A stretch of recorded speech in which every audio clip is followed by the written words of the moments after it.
try to connect some of what we've been reading this morning to some themes. One is TJ's recent message at the beginning of the year, where he talked about knowledge of God. And the other really relates back to Jezreel's communion, which is the person of Peter.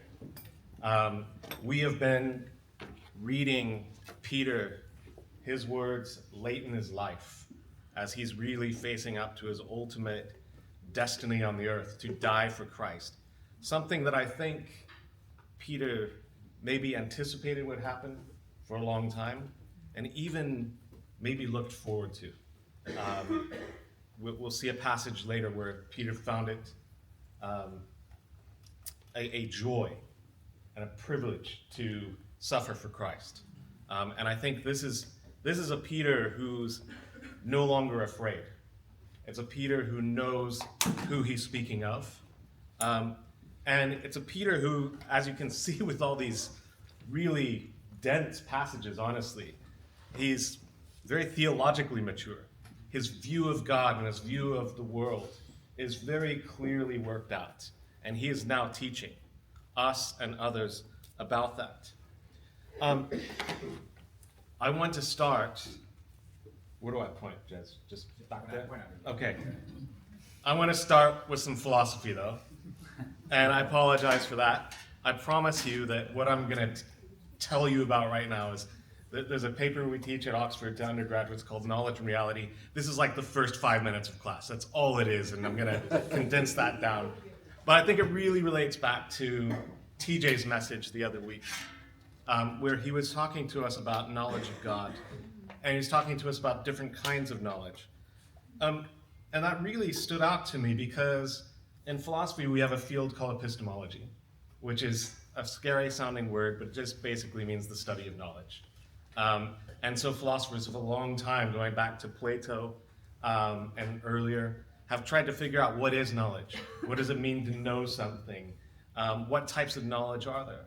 And contemporary philosophers will often argue that there might be like these three types of knowledge at least. There's knowledge that, it's like knowledge of facts. There's knowledge of knowing how to do something, how to ride a bike, how to swim. Funnily enough, my supervisor, he is someone who argues that know how is just a variant of know that. And one of his pieces of evidence for that, as he says, there's a philosopher at Cambridge who taught himself to swim from a book. So maybe knowledge that is knowledge how, I don't know. But I want to talk about this last one, knowledge of. And this is knowledge of a person, knowledge of, familiarity with someone, familiarity, which, if you have a relationship with someone, SJ, how long have you guys been married now? 4 years this year. 4 years. So do you feel like you're getting to know Devon better than you did 4 years ago? So she's growing in her knowledge of Devon. And so this is a different type of knowledge perhaps than the propositional knowledge. There's also these two Latin words that are quite scary, a priori and a posteriori. But just look, there's the word prior in one and posterior in the other one, before and after. The idea is that some type of knowledge we can gain through just theoretical deduction, just straight from your armchair. I can learn truths of logic and mathematics and things like that. I don't have to get up and go look into the world and see if it's raining or not or anything like that. And then there's a posteriori knowledge, which is basically just knowledge that you gain through experience. So what I want to put before you is that a classical conception, a classical Western conception of religion, is that knowledge is this first thing, a priori knowledge that. So it's basically, I have a bunch of beliefs that I hold in my mind, and I can reason to them, and there's been all sorts of attempts in philosophy and religion to give a proof of God from just reason alone and things like that. I want to put before you that that is mistaken, and that actually our knowledge should be a posteriori, knowledge from experience of a person. They're not knowledge of facts discovered from armchairs, but knowledge of a person, I think TJ used this word, gained through encounter. Knowledge through encounter. So I want to look at just a handful of moments in Peter's life where I think he really grew in his faith. We've seen the very mature Peter here in his lesson. But I think this was a journey for him to get to that point. It didn't happen overnight. In fact, it didn't happen over the course of a couple years. It happened over the course of a lifetime, where he goes from knowledge that to deep, intimate knowledge of the person of Jesus. I don't have time to read these passages, but you're welcome to write these down. I think it's actually a really interesting study to pick an apostle and sort of follow them through and see as they become more and more aware of who Jesus is and the little steps in their faith. But I want to start with this one. Jesus calls Peter. Now there's two passages where we see this happen. I think there's another one also in Mark, but these are the two key ones. Where Jesus calls Peter and some friends of his when they're off fishing. Now Luke 5 goes into a bit more detail. Because in Matthew 4 it can be quite abrupt. Jesus calls them, says, "Follow me, I'll make you fishers of men." And immediately they left their nets. That's what it says. And it's like, why did they do that? In Luke chapter 5, we get a little bit more detail. And that's the story, of course, when he tells them to take their nets, which were catching nothing, to throw them to the other side of the boat. And the nets fill up to the point of almost breaking, and they're just amazed by this person.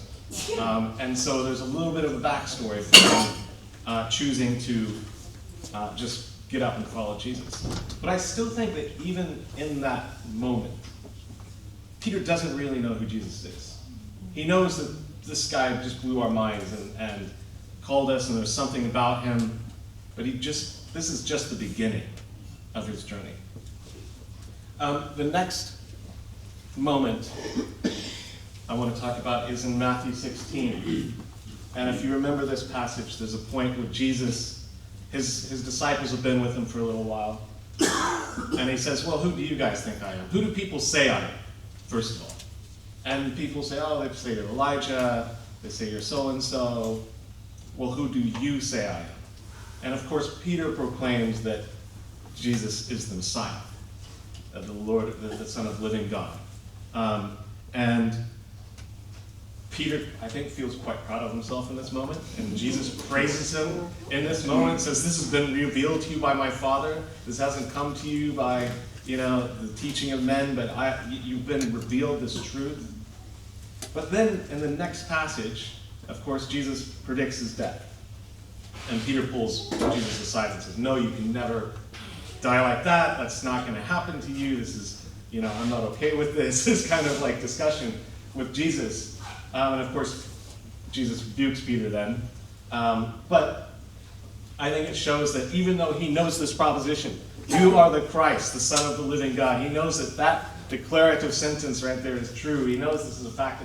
I think he has some grasp of what it means. He still doesn't really know who Jesus is. Not yet. The next passage, and there are more that we could look at in the middle. There's the walking on water thing, but I think it's quite significant. But there's the moment where Peter denies Jesus, and this is a quite famous story where he is told, "You'll deny me 3 times before the rooster crows," and of course he does. Peter's pretty down and out after that. The disciples are scattered, Jesus is dead, and Peter feels some personal responsibility for that.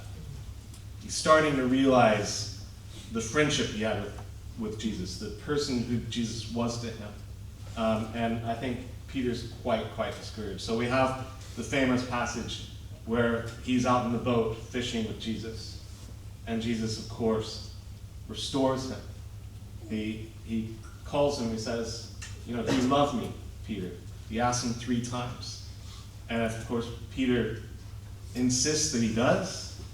But after the 3rd question, "Do you love me?" Peter's not sure what else to say.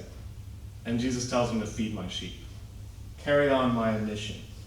Jesus gently restores him. In this passage we just read, the passage I just read, Peter writes, the Lord's patience means salvation. I think when he writes that, that's personal to him. He's not just saying that in the abstract. The Lord's patience means salvation. He was patient with me in that boat. That meant salvation for me. I think this is where Peter starts to really realize who Jesus is.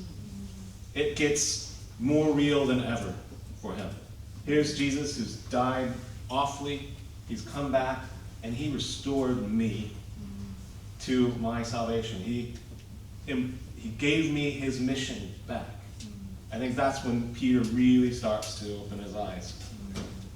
The last bit I want to look at is in the book of Acts, and in chapters 4 and 5, we have this passage where the apostles are going out and they're preaching, and they get rounded up by the Jewish authorities and basically flogged for what they're doing.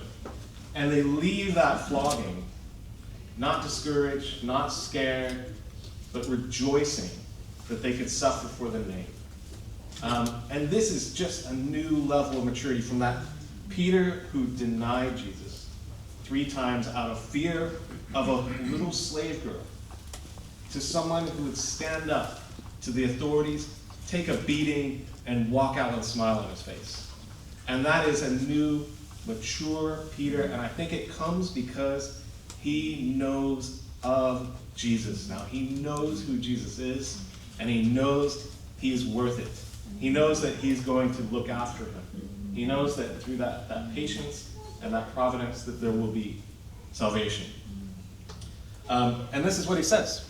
It is impossible for us not to speak about what we have seen and heard. Peter is saying, we experience this. You can't take that away from us. You can't make us deny our own eyes and our own ears. And through Peter, he says, we were eyewitnesses of his grandeur. Peter's talking about what he saw in his own life, the person that he experienced in reality. I want to just sort of wrap this up by, first of all, asking us just to reflect on that and to consider how this might translate to our own lives. And I've been thinking a little bit about this as well, because this is very real to me. I think that as I've gone through experiences, challenges, difficulties, I've become more aware of who God is to me. It's less of a thing of I abstractly believe that God is an all-powerful being that created the universe and things like that, but I have more of an understanding of who God is in my own life. So I'm going to give kind of 3 ways. I don't know where you're at, but 3 ways to sort of take that step to try to get to know Jesus in your reality. The first is going back to Peter's first scene, starting your journey. Some of us, whenever we have a group like this, it's a mixed crowd. Some of us are just showing up for the first time. Some of us have been what you might call Christ curious. Kind of come around to church a lot, kind of like the music, like the people, but haven't really made a choice to get their own lives engaged in whatever it means to be a disciple. I think Peter had to make a choice. He had to step up, get out of the boat, and follow Jesus. That was the beginning of a journey. That was a risk that he was taking. And I think back to my own start of my journey, when I made some decisions to change my lifestyle, to maybe part ways with certain friends and things like that. That was a very scary time, but I think back to that, and I know that the experiences I've had of Jesus and the life that I've been able to have from that would not have existed if I hadn't taken that first step out of the boat, so to speak. The second thing is starting again. And I really relate to this one right now.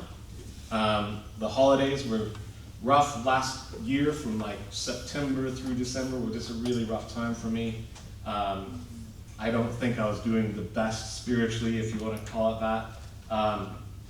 And it was a time that I really benefited from the holidays to reflect back on. But sometimes we have to get up and start again. And we see that with Peter being restored in the boat. We have to get up and start again. I think one thing that Peter shows us is that we should never succumb to our discouragement. That we should get back up because there's a new experience of Jesus waiting for us once we do. The final thing is, I think that there's the phrase, nothing ventured, nothing gained. And I think that's so true with experiencing Jesus. One of the best ways to experience Jesus is to take some risks in his name. I don't know what that means for you. It might be something as simple as being vulnerable. I mentioned that I had a hard time over the holidays. And there was actually a moment where I had to call TJ. We're supposed to get together with him and Sonia and take a train down to Reading. And I just told him I can't do it today. I'm just a mess right now. I'm anxious. I'm a mess. I'm sorry, but I can't do it. I had to cancel it at the last minute. I just can't do it. And we had a little chat, and it was encouraging. And I think that was actually kind of a turning point, because I was like, this has reached this crazy point where I just cancel on TJ at the last minute. But I think maybe the best thing looking back that I did was just be vulnerable with TJ. And just take a risk, tell him what's really going on, not make up an excuse, but just tell him what's really going on and pray for him. Ask him to pray for me. I think sometimes we might feel alone and isolated. And the risk we need to take is talk to someone. You know, talk about how your life is affecting your faith, how it's holding you back. And I think, I don't know what your risk is. For me, I think the risk was being vulnerable at that time. The risk might be actually going out and doing something. It might be repenting of something that you know you needed to repent of. I don't know what it is, but take the risk. Take the risks like Peter did. Learn from his example so that you can know of Jesus as a person in your life. That's all I wanted to share. Thanks for listening. I think we're going to have some more scripture reading here.